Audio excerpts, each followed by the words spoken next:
प्रिय मित्रों, जय हिंद। कल मैंने बात की थी 21 अप्रैल 2019 को ईस्टर संडे पर श्रीलंका में किए गए सीरियल बॉम्ब्स ब्लास्ट और उसमें जान गंवाने वाले 350 ईसाई तथा 500 घायल लोगों के विषय में कि उस दिन क्या क्या हुआ, कैसे हुआ। परंतु आज मैं बात करूंगा कि ऐसा हुआ क्यों। मित्रों, आप तो जानते ही हैं कि इस्लाम तथा ईसाइयत दोनों ही अब्राहमिक रिलीजन्स हैं, यानी क्रिश्चियनिटी में इब्राहिम तथा इस्लाम में इब्राहिम। इन धर्मों को आगे बढ़ाने वाले हैं। दोनों धर्मों में बहुत समानताएं हैं, परंतु बेसिक अप्रोच का थोड़ा अंतर है। दोनों ही धर्म अपने को रिलीजन ऑफ पीस कहते हैं। दोनों की ही अप्रोच कॉमन है कि उनका अपना धर्म ही सच्चा है और जो इसे नहीं मानते वे झूठे हैं। ईसाई उन्हें हीथन्स या हेरेटिक्स कहते हैं तथा इस्लाम वाले उन्हें काफिर कहते हैं। दोनों धर्मों के पवित्र ग्रंथों बाइबल तथा कुरान में कहा गया है कि इस दुनिया से झूठ को हटाओ तथा सत्य को राज करने दो। इसका इंटरप्रिटेशन दोनों ने बाद में इनके फॉलोअर्स ने यह किया कुछ वर्षों के बाद में से ही कि जो उनके धर्म को नहीं मानते उन्हें हटाओ। इंग्लैंड में एक मैदान था जिसमें इन हेरेटिक्स या हीथन्स को जिंदा जला दिया जाता था तथा इस्लाम में उसे तलवार की ताकत से किया गया।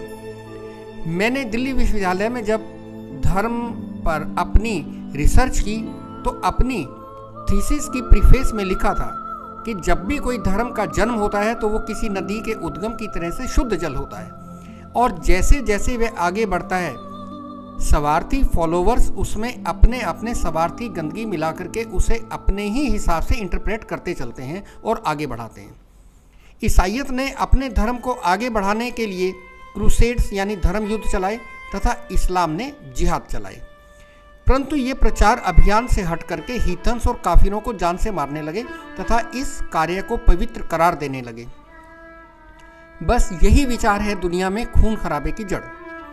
मैं पहले भी अपनी पुरानी वीडियोस में कह चुका हूं कि जितनी हिंसा और युद्ध संसार में धर्म के नाम पर हुआ, अन्य किसी वजह से आज तक के इतिहास में नहीं हुआ। पिछले सालों में ओसामा बिन लादेन इसी एक्सट्रीम विचारधारा के व्यक्ति था और उसने कुफ्र को हटाने के नाम पर अपना संगठन अल कायदा बना लिया। उसने खूब नरसंहार किया और अमेरिका के ट्विन टावर्स को न्यूयॉर्क में हवाई जहाज़ों से टकरा करके ध्वस्त करके 5000 मासूमों का कत्ल करवा दिया। उसके बाद नंबर लगा एक नए धार्मिक आतंकवाद का, जिसे ISIS या IS अर्थात इस्लामिक स्टेट का नाम दिया गया, जो मुख्य रूप से सीरिया, जॉर्डन, इराक इत्यादि देशों में सक्रिय हुआ। इसने यंग लड़कों को रेडिकलाइज तथा इंडोक्ट्रिनेट किया अपने मजहब के एक अजीब इंटरप्रिटेशन से कि यदि धर्म के मार्ग में कत्ल करते हुए तुम शहीद भी हो जाओगे तो सीधे तुम अल्लाह के पास जन्नत में जाओगे तथा हर एक शहीद के लिए वहाँ 72 यानी 72 हूरें अर्थात सुंदर कन्याएं उन्हें सेक्स की संतुष्टि के लिए मिलेंगी। इसलिए देखा गया कि जब भी कोई सुसाइड बॉम्बर या फिदाइन अपने को बम से उड़ाने चलता तो अपने प्राइवेट पार्ट्स पर स्टील या पीतल की मोटी कवर या शील्ड लगा करके चलता कि यदि उसके सभी अंगों के चिथड़े भी उड़ जाएंगे तो भी उसके यौन अंग सुरक्षित रहेगा, ताकि वह जन्नत में उन 72 वर्जिन से संभोग कर सके। आप हैरानी से सोच रहे होंगे कि कितनी कुंठित विचारधारा है। और स्वार्थी मौलवियों ने मदरसों में इन भोले भाले यंग लड़कों के दिमाग को कितना दूषित यानी रेडिकलाइज कर दिया कि मन से दया, डर और रैशनल थॉट्स पूरी तरह से समाप्त हो गए।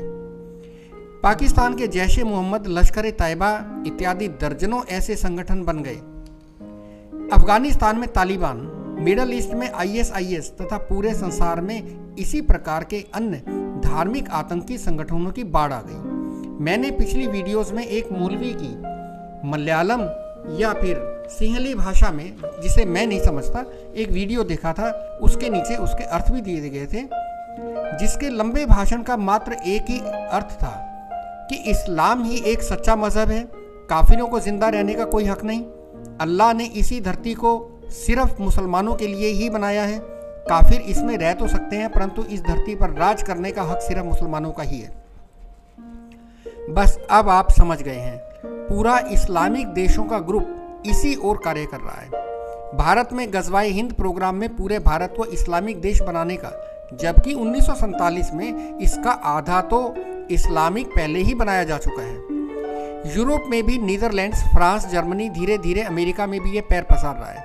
यहाँ के देश अपनी ईसाइयत की रक्षा में लगे हुए हैं और दो ब्लॉक बन गए हैं, क्रिश्चियन ब्लॉक और इस्लामिक ब्लॉक। म्यांमार में भी जब सख्ती की रोहिंग्यास को खदेड़ा तो इनकी दुश्मनी बौद्धों से भी शुरू हो गई। अब आते हैं श्रीलंका पर। यहाँ पर वैसे तो बहुतायत है सिंहली बुद्धिस्टों की, परंतु धीरे धीरे मुसलमानों ने भी यहाँ अपने पैर पसार लिए। कोलंबो में 14.5% ईसाई हैं, निगोम्बो में 65% ईसाई हैं तथा बट्टिकलोआ में 23% क्रिश्चियन हैं।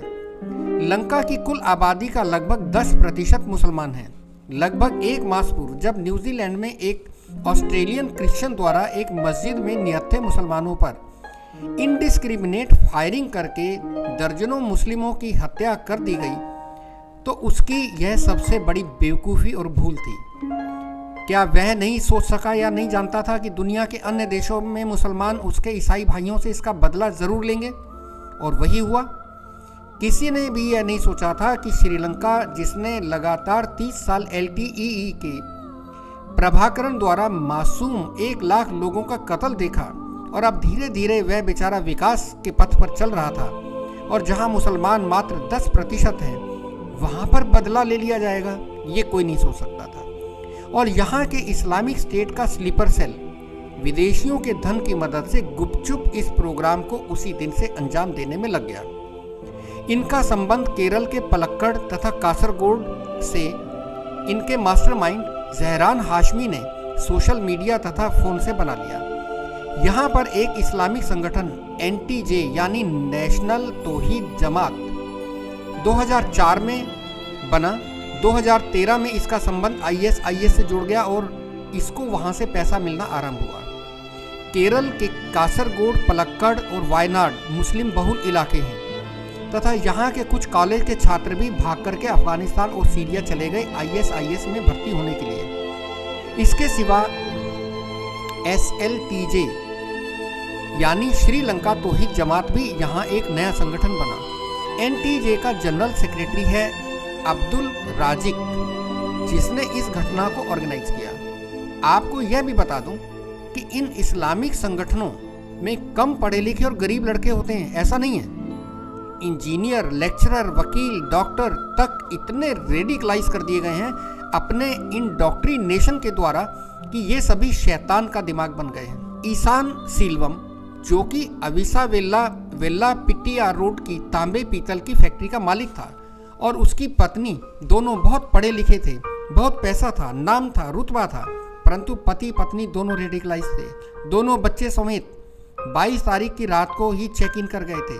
दोनों ने अपने साथ कपड़े के नीचे बम बांध लिए और नाश्ता करते हुए ब्लास्ट कर दिया।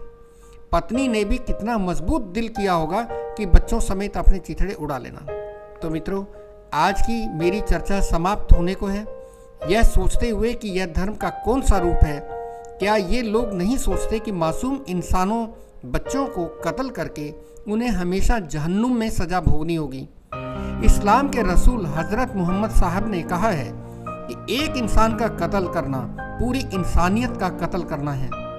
तो 350 मासूम ईसाई जो अपने गॉड की इबादत कर रहे थे, उनका कत्ल इंसानियत के कत्ल से भी 1000 गुना ज़्यादा है। तो मित्रों, इसी के साथ विदा, फिर मिलते हैं।